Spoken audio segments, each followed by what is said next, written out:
And we're looking at food security in Africa. That's facing growing crisis at this point, with millions of people struggling to access sufficient, nutritious food, with climate change, conflicts, and economic instability compounding, the challenges, leaving vulnerable populations at greater risk. Well, joining us and giving us solutions for this problem now, we have Ramesh Muchikal is the CEO, Africa Improved Foods, joining me via Zoom. Great to have you on the show. Good morning. Oh, good afternoon. Good morning, and thank you for the invite. Yeah, it's actually afternoon at this point. I think I'm still trapped in the morning. Well, so we've been talking about, food security in Africa, for the longest time now. Talk to me about how, stakeholders, like yourself, how you're contributing to economic development by, providing, some kind of affordable alternative when it comes to, feeding Africa. Right. So food security is a very old topic as a challenge that Africa is facing.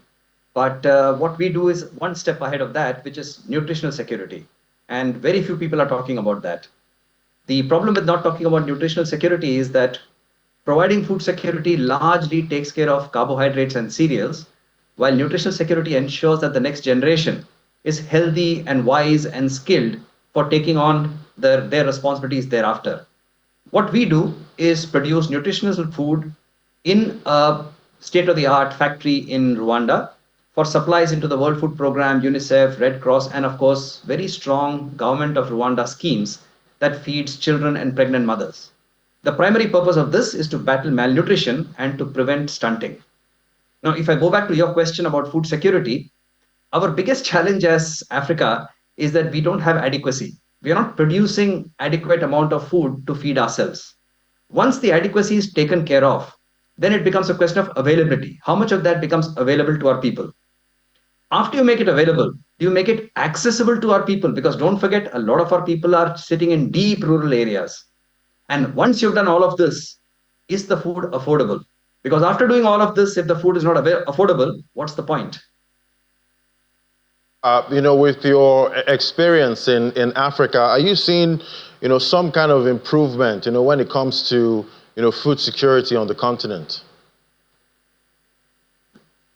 I'll be selective about that answer because I'm seeing some progress in patches. Rwanda is one good example. Nigeria has some good examples. Ivory Coast has had some good examples. So at different scales, there are some good examples. The problem is our population is growing at a significantly different pace from the rest of the world. Number two, therefore, our population is young and needs food to grow. Okay, and that growth is not just physical, it's also mental, like I mentioned earlier. Are we producing enough food to take care of that growth? No, we are not. Is our food import bill increasing every year? Yes, it is. I'm sure you're aware that 2023, the food bill was $50 billion, and by 2027, it's expected to become $100 billion. Now, remember, our economies, our currencies are devaluing. So affording $100 billion in terms of foreign currency is one big challenge. Number two, our economies are not getting any stronger to be able to afford that kind of a food bill. So we really have to build a food economy that can bridge this gap. All right, talking about bridging the gap, what are you seeing for, public-private partnership models that can help, build some of these sustainable business, processes that can actually help to, challenge or address most of these social challenges we're seeing, like, malnutrition? We are a perfect example of a very successful PPP. So Government of Rwanda, IFC, FMO, which is a Dutch development bank, and a significant Dutch international private company called Royal DSM have collaborated to put this up. Now, we are profitable, but profit is not our real metric because we are a social impact organization. We are feeding 1.6 million people per day to help them prevent malnutrition related issues. Okay, so this is a perfect example of how a PPP can work. The big advantage of that, of course, is that the government ensures that their priorities are met. We as the private sector are able to execute well and keep a focus on the profitability and therefore the sustainability.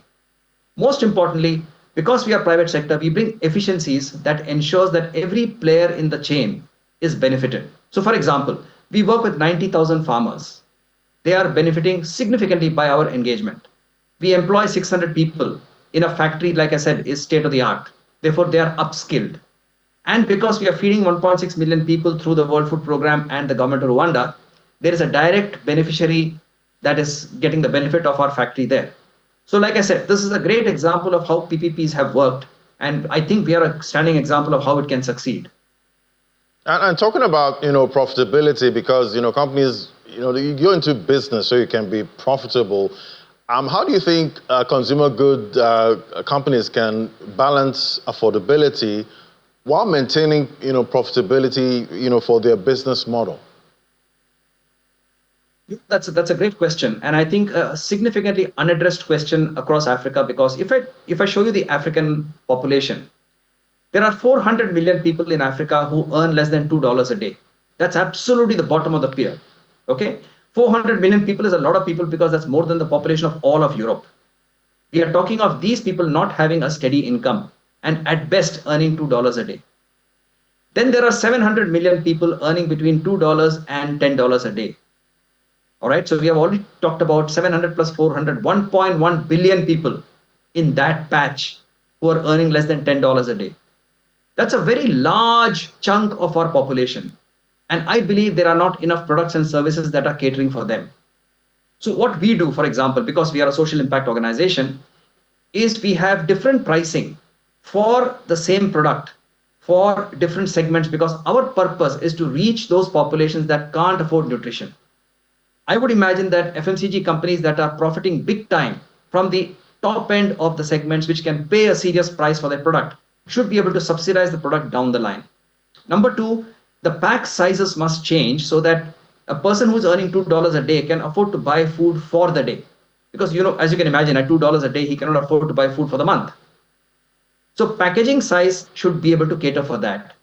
And the third thing is reach. I think the biggest challenge in Africa that FMCG companies face is that distribution reach is inadequate. Therefore, the last mile customer doesn't get the product. When you don't do that, you're missing out on a significant part of the population, and bulk of them are at the lower end of the economic scale. And, it's still early days in 2025. What do you think, governments and, private sector, what do you think we should be doing or concentrating on, right now to make sure food insecurity becomes a thing of the past in Africa? Okay. The bad news for you is that whatever we do in 2025, food insecurity is not going to become a thing of the past. Our biggest challenge right now actually is climate change. And I can say this because, I'm not a researcher or a consultant. I'm a practitioner. I am seeing this every day in talking to farmers, meeting farmers, traveling around the continent. The big challenge is that because more than 90% of African farming is rain-fed, they are dependent on the hand of God. Okay, that has to change very rapidly. And I'll give you one small example. Cooperatives in Rwanda, all farmers in Rwanda are organized around cooperatives. Cooperatives in Rwanda are mostly irrigated. And today they are able to produce maize, for example, at approximately 6 to 8 tons per hectare. Just as a reference, the African average of maize is less than 2 tons per hectare.